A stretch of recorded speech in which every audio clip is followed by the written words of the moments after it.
Hello.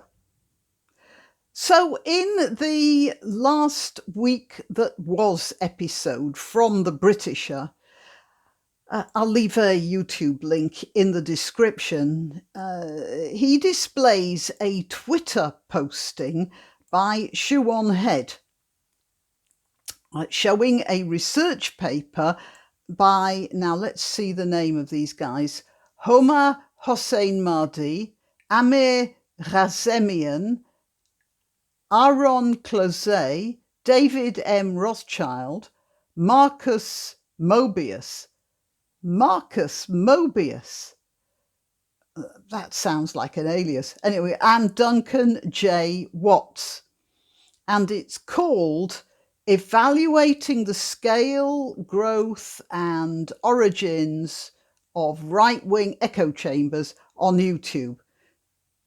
And it has the Cornell University imprint, which is quite prestigious, isn't it?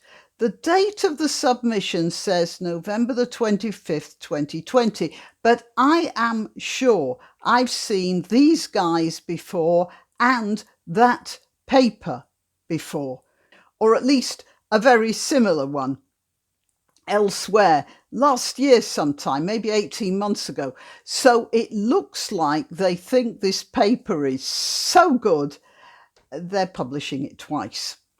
And before I start talking about it, I just want to observe that a few people have been saying recently that the word right, which they use a lot of in that paper, is so overused as to be practically meaningless by now. Well, I thought maybe we'd take a look at that. So let's examine this theory, should we? The introduction begins, although it is understudied relative to, now what they mean here is understudied. They don't even understand language here. Understudied, of course, means when one actor stands in for another actor. That's an understudy. What you mean here is understudied, mate, which means two words, or at the worst, hyphen. But yeah, the grammar lesson for the day over. Although it is understudied relative to other social media platforms, YouTube is arguably the largest and most engaging online media consumption platform in the world. Recently, YouTube's outsized influence has sparked concerns that its recommendation algorithm systematically directs users to radical right-wing content. So, who is this, or what is this radical right-wing content? Well, here's the Britisher. And here, ladies and gentlemen, is yours truly, not only guilty of being demonetized as a naughty old lady, but now a radical far-right naughty old lady to boot. Oh, by the way, you may presume that the boot to which I refer would have to be a jackboot, of course.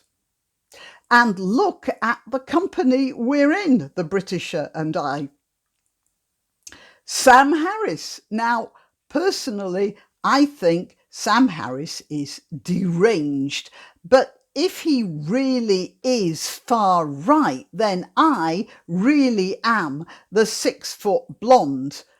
I keep telling you, is my personal self-identification. And look at this. Poor old Professor Peterson, who is so far right that they give him no less than 3, count them, mentions on that one page. And yeah, he's so far right that he had a sort of nervous breakdown when, as a young student, He found out what the Nazis had been doing in the 30s and the 40s. I'd say that was taking far right to an extreme, don't you think? And it was this categorization which prompted me to consider what being right meant.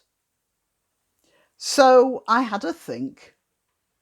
After all, they say I'm right, while describing themselves, no doubt, as not right.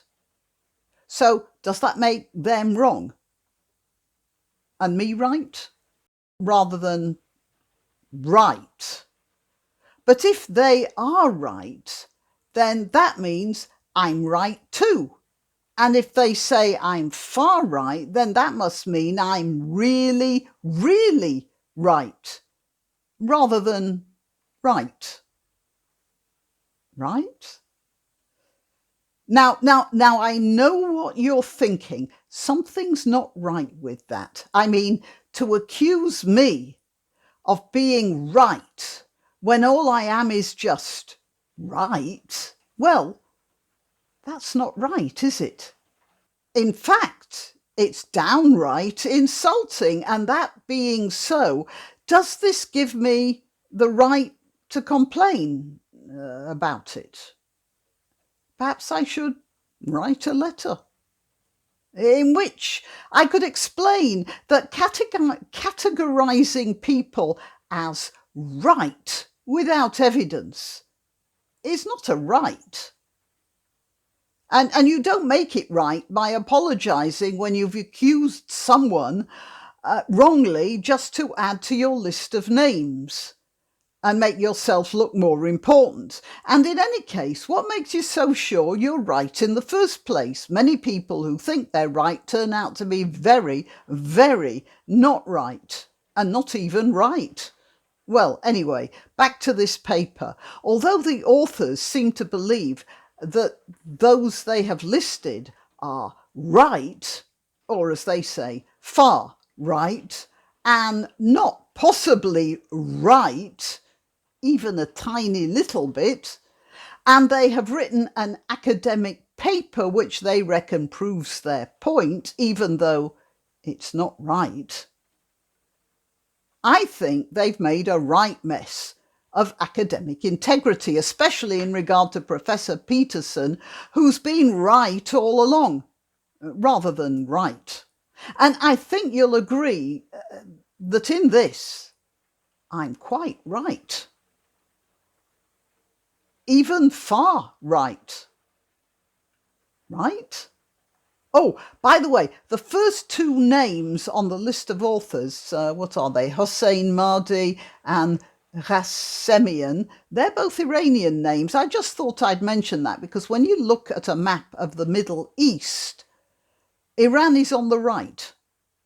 But I have to admit, that was a little digression. The question is, does the word right have any meaning anymore? Write your answers in the comments section and keep it polite, because as we have seen from the behaviour of Antifa and the Portland rioters, being rude and violent, well, that's not right, is it? Why not treat yourself or a favoured relative or friend to these magnificent examples of merch? The mugs and t-shirts come in the Granni design or Granbo with a firearm or the more deadly knitting needles. Go to www.granniopteryx.com and whatever platform you're watching this on, please click like, subscribe and share.